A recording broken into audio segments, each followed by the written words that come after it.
Good evening, ladies and gentlemen, and welcome to another episode here where we are also still looking into politics. Let me just do a recap of the previous video I did on Mudavadi and Waiguru theory. And I've just realized that video is actually trending this channel. But I've just realized that people are really discrediting the fact that Mudavadi can be a presidential candidate. The retirement is the test of time. So guys, I advise you to go and check that video there. It's in this channel. It's the previous video before this. I want us to look at something very critical here.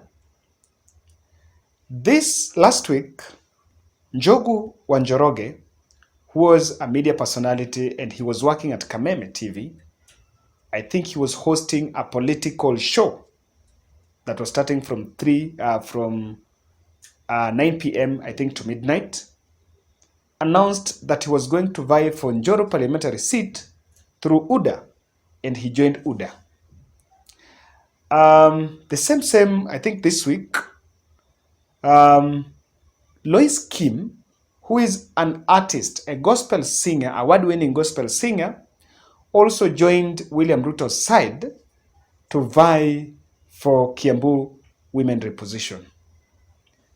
Charles Njagwa, who is the current Starehe MP, also joined UDA and announced that he was going to vie for the Starehe, he was going to defend Starehe and was willing to face nomination with Simon Mbugua.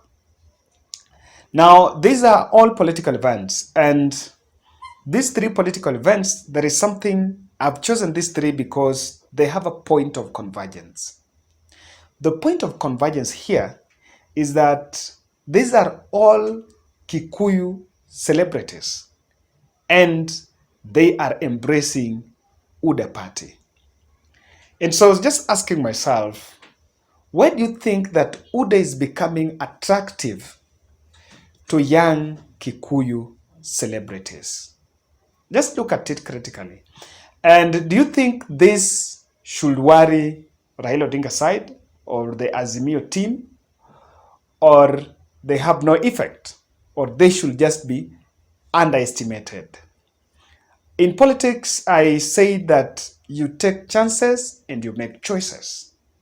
William Ruto have made a choice that he really wants these young aspirants from central Kenya. This is the script of what happened even in 2013, when I think Gathoni Wamuchomba also joined the women rep race in Kiambu, and she won. And we have more and more who actually joined, who are celebrities that joined the politics. And by the way, guys, what do you think of these celebrities that are joining politics?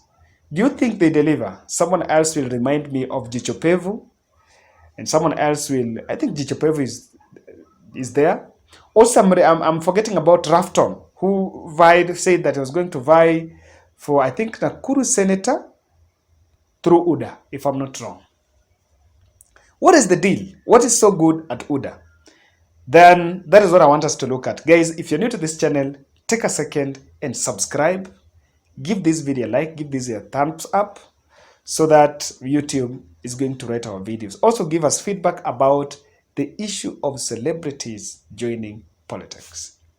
I have 4 observations that I want to make in relation to why UDA is becoming attractive to these celebrities.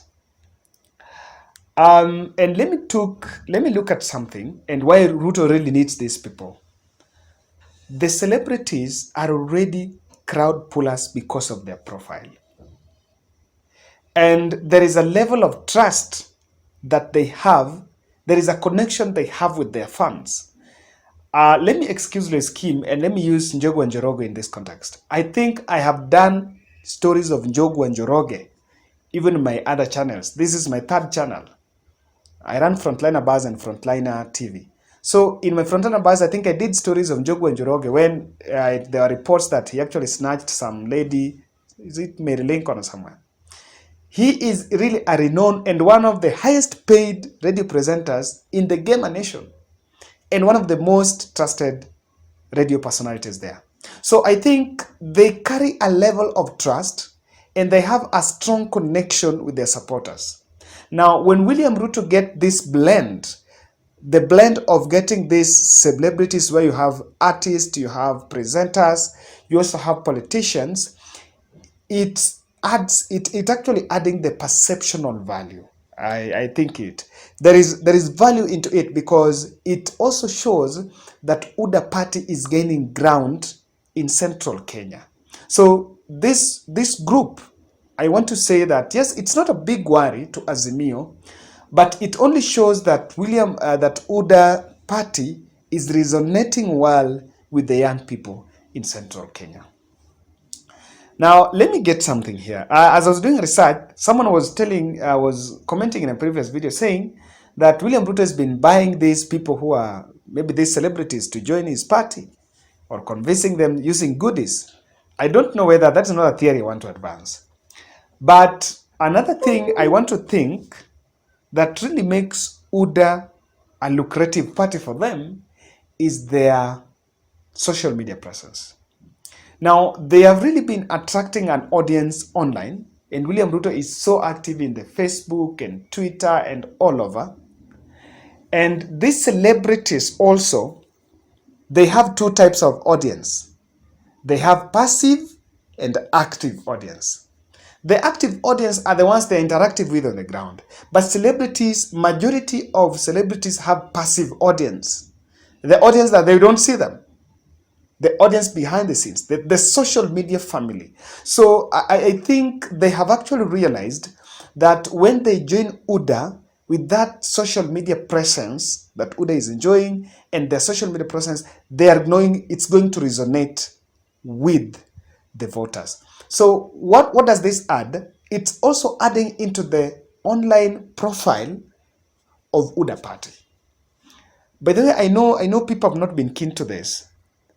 But I realized that William Ruto posts everything that he does everywhere with anyone. You understand? So really this has boosted his presence. This has boosted the trust. This has also boosted his fan base. Thirdly, the young aspirants can easily be manipulated.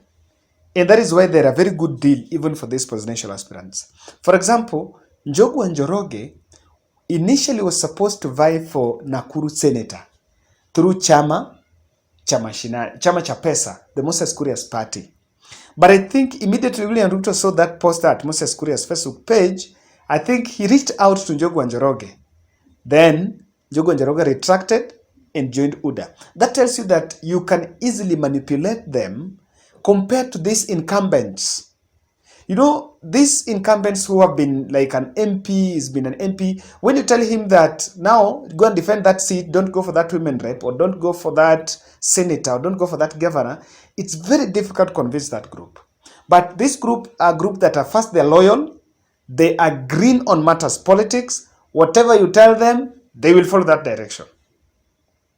And that is something that also the level of their loyalty in the National Assembly when they get to Parliament, because they don't understand what happens. That's why this group is a very critical group for William Samoei Ruto. Thirdly, I want to ask a question. Could this be an indication that William Ruto's UDA party is gaining momentum and massive support from central Kenya? I have always asked something. Apart from these opinion polls, how can you gauge the popularity of a particular party? Is it the number of crowds they are attracting when they visit those areas? Because crowds, they have classified crowds and they just have the free crowds. Classified, these ones that have been paid and have been given the merchandise. Then the free crowds are this one, unafika kwa market, unatoka kwa sunroof, then they pile around your car. Or the way opinion shapers are joining the party. I don't want to call celebrities as opinion shapers because if anything, many of them, and I know I tend to be, and I choose to be wrong in this, that many of them who might join politics might actually find it very rough. Because sometimes people identify your brand as a radio presenter or as a gospel artist. So when you bring in the politics bit of it, you know, you lose the touch. We loved you because you are an artist. So I also want to believe that some of them are really committing, they're really doing some brand damage for themselves by joining politics. But that is my opinion. So guys, do you think that this is also an indication that UDA party is gaining a lot of support in central Kenya? That's my question, and I want to make this analysis as short as that. As my next video, I promised on Azimio la Umoja, but let's look at tomorrow's rally, the first rally of UDA and ANC at Nakuru. So that's my next video. That one I'm going to be giving you tomorrow in the morning. So just make sure you subscribe, guys. And I want to say deep from my heart, thank you, thank you, thank you. Let's continue pushing this.